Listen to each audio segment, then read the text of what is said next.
The next video, China Girl, tended to upset the tabloid press at the time. I think because I had my clothes off, it's enough to frighten anybody, I suppose. However, my companion in the video, Ji Ling, certainly didn't frighten anybody. Wonderful, beautiful, attractive girl. Why did I make that the way that I made it? Because it's a great shot. It's a great shot. This was really sort of a vignette of my continuing fascination with all things Asian. And one thing that I was surprised by when I was in Australia was the large Chinese population. It's a very large Chinese community. So I based this whole piece of work around that particular community. And this was the resultant. Guess where the twirling scene came from, the kiss? And then please send me the answer, because I can't remember. Around 1985, Julian Temple and I had the idea of getting a little more experimental with video and extending it and trying to change the format of video television. Utterly impossible thing to do. But this was played a few times in its full length of 20 minutes. The idea was to develop a one-act play which concluded with a musical finale. And we got in a very bright scriptwriter, playwright actually, called Terry Johnson, popular young lad around town. And he wrote this piece for this doppelganger piece of the vain rock star, have you ever heard such a thing, and the rather dumb hustler. And we put this piece together. It's still quite interesting, and one day I'll show you the complete thing. But this is just the musical section from it. This is the song, and it's called Blue Jeans. Blue Jeans. About 6 years ago, I had an album called Never Let Me Down. This is the title track from that particular piece. When I performed it on stage, I did it in bondage. Isn't that interesting? Actually, it was quite sweet, because I started off tied up in rope, and by the end of the thing, this very attractive female dancer unwound me. So I was obviously being handed my freedom on a plate. Very symbolic, that, you know, but you find that in rock. This was filmed by Mondino, and I guess the time he did it, it actually has a very sort of 90s look to it. So it's a very inventive guy. Of course, now has become an exceptionally popular video man. It's a very attractive little piece called Never Let Me Down. When I believed in 28. Hi, this is David Bowie, and I've been very generously afforded the opportunity to present my work to you this very weekend. So I hope that you will continue to watch while we explore the wonderful world of David Bowie. This weekend. Only on MTV.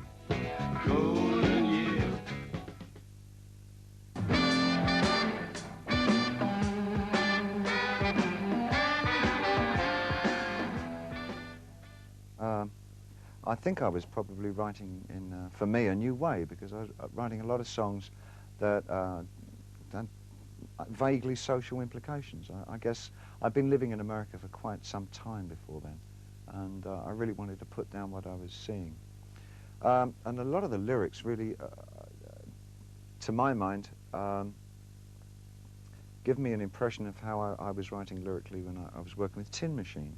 But this was way a bit earlier, as I say. This was in '87. And one of the songs, Day In, Day Out, opened up that particular album, Never Let Me Down. And the video was done by Julian Temple. And I think Julian was really pulled some things out of the hat for this one. And at its time, it was seen as a very strong piece of work. In fact, I think it got banned in a couple of countries because of the police and violence scenes. See what we think of it. I think, because I find interesting about it, a lot of the things that Julian concocted for this one are still being used in videos today. So it's quite an interesting video, really. It's called Day In, Day Out. Here it is.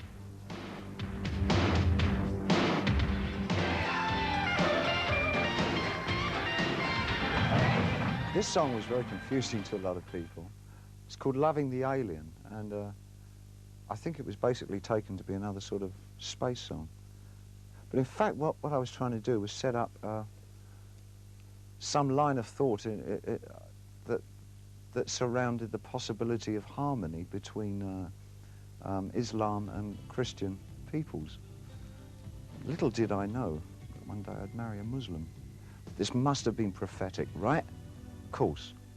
I like the video for this one a lot. Again, this one is with David Mallet. I think it's very appealing. It's got some scenes in it that I like a lot. See what you think of it. Loving the Alien.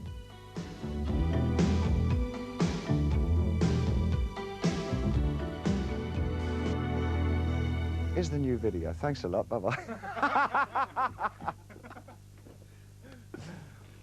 No, that was mean of me, wasn't it? It was very short shrift. I'll turn the chair around, get it more interesting looking. Is this how Ray would do it? Write and tell me in 10 words or less if this is how Ray would do it, and if not, how. This is the first single from my new album, Black Tie, White Noise, and it's called Jump, they say. Difficult subject for me to write about initially because it deals with my stepbrother and his suicide.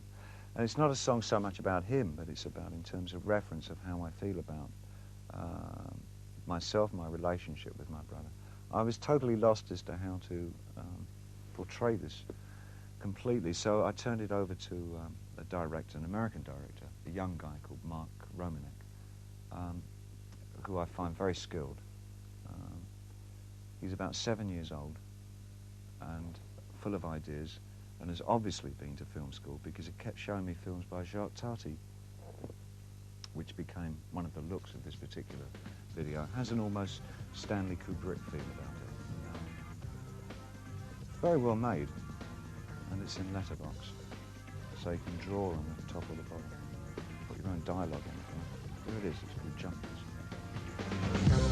When comes the shaking man, inflation in... Were you sitting comfortably? Good. Then we'll come to an end.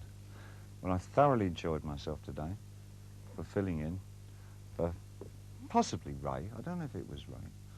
I hope to see you all once again another day in another place. So, till the same time, next time, this is David Bowie saying...